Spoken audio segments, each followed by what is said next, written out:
Grabe, ang hot naman ng boss mo. Nalala ko tuloy yung place ko sa Thailand.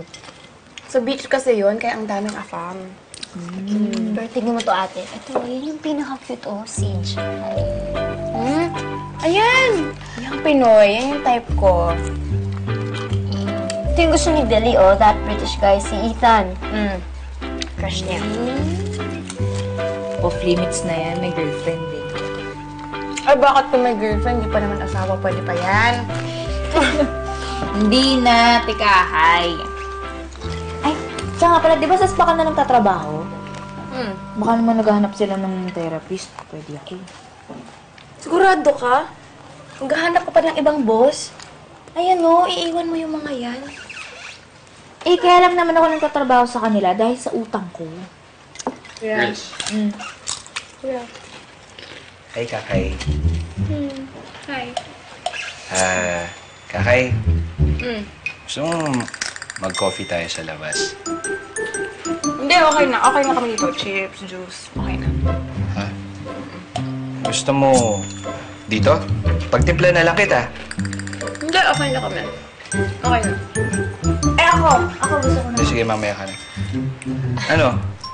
Kahit ano, may food pa doon. Gusto mo kuha kita? Teka lang, kuya. Bakit?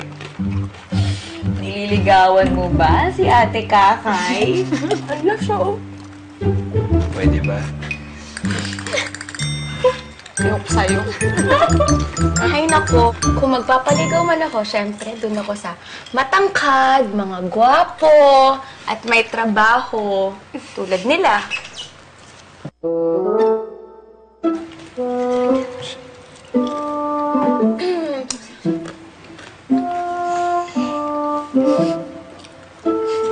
Yan lang ba? Yan na yun! Ay, Diyos ko, kaya ko yan. Nagpapahinga lang ako. Sige, bilangin nyo. Ilang abs yan? Pagsama-samahin nyo pa sa katawan ko. Ang dami, oh. At maghahanap ako ng trabaho para sa'yo. Papatunayan ko sa'yo na kung kaya mong sumeksi, kaya ko maging masipag. Pangako yan. Kay, ano ka naman? Oh, siya, kuya, umakit ka na. Sabi. Sige, Oo nga, dinidisturbo mo yung girls chikahan kwento namin dito eh. sige. Bye-bye. But I miss you already, though. Ano nangyari to? Saan ba nagmana yung kuya mo, ewan? Ay, huwag na natin bang usapan.